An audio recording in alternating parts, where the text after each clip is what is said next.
చరిత్ర సృష్టించాలన్న మేమే, చరిత్రను తిరగేయాలన్న మేమే అని టీమిండియా మరోసారి గర్జించింది. అసాధ్యాలను సుసాధ్యం చేస్తూ ఆతిథ్య జట్టుకు కప్పు దక్కుతున్న సెంటిమెంట్ను బద్దలు కొడుతూ మన జట్టు మళ్లీ విశ్వవిజేతగా నిలిచింది. సూర్యకుమార్ యాదవ్ సారథ్యంలో అహ్మదాబాద్ గడ్డపై న్యూజిలాండ్ మట్టి కరిపించి టీ20 క్రికెట్ చరిత్రలోనే అత్యధికంగా మూడోసారి వరల్డ్ కప్ను ముద్దాడి తీన్మార్ కొట్టింది. ఖతర్నాక్ ఫామ్తో ఫైనల్కు దూసుకువచ్చిన సూర్యసేన ఆఖరాటలో వన్ సైడ్ వార్ చేసింది. ప్రత్యక్షంగా 1,00,000 మంది అభిమానుల కేరింతలు, 100 కోట్ల మంది ఆశీస్సుల నడుమ ప్రపంచ కప్లోనే అతిపెద్ద స్టేడియంలో మన బ్యాచర్లు పరుగుల వరద పారించారు. అనంతరం బౌలింగ్లోనూ తమది ఆట కాదు వేట అన్నట్టుగా కివీస్ను వేటాడేశారు. మొత్తంగా టీ20 ఫార్మెట్లో తమకు తిరుగులేదని నిరూపిస్తూ వరల్డ్ కప్లో టీమిండియా ముచ్చటగా మూడోసారి ఛాంపియన్గా నిలిచింది. టీమిండియాకు అపురూప విజయం ఖరారు కాగానే నగరాల నుంచి పల్లెల వరకు క్రికెట్ అభిమానులు రోడ్లపైకి వచ్చి జాతీయ జెండాలతో కేరింతలు కొట్టారు.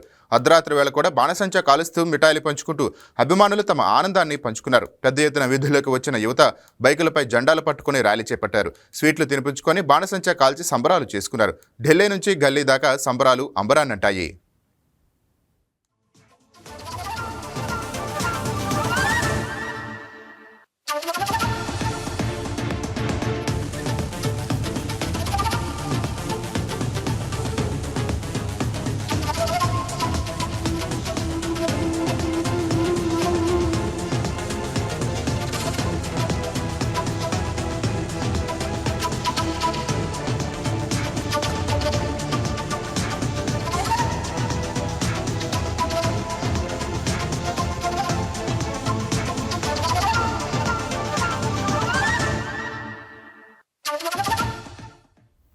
రైట్గా టీమిండియా ట్రెమెండస్ విక్టరీపై సోషల్ మీడియాలో ప్రశంసల జల్లు కురుస్తోంది. ప్రధానమంత్రి నుండి సామాన్యుల వరకు అందరూ టీమిండియాను అభినందనలతో ముంచెత్తుతున్నారు. న్యూజిలాండ్ లాంటి పటిష్టమైన జట్టును ఫైనల్లో ఓడించడం భారత్ యొక్క మానసిక ధైర్యానికి నిదర్శనం.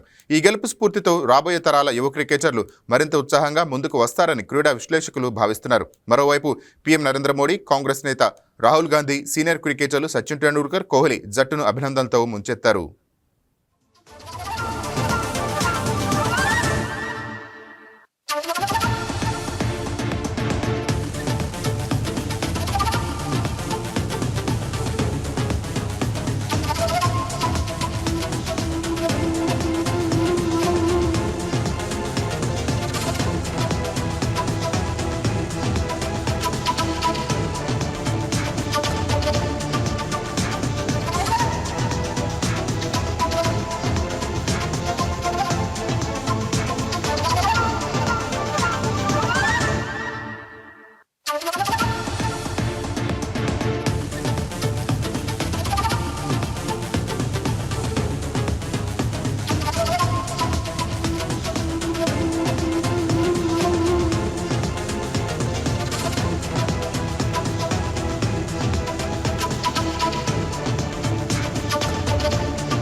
ఈ వీడియో మీకు నచ్చినట్లయితే లైక్ చేయండి, షేర్ చేయండి, మా ఛానల్కి సబ్స్క్రైబ్ చేయండి.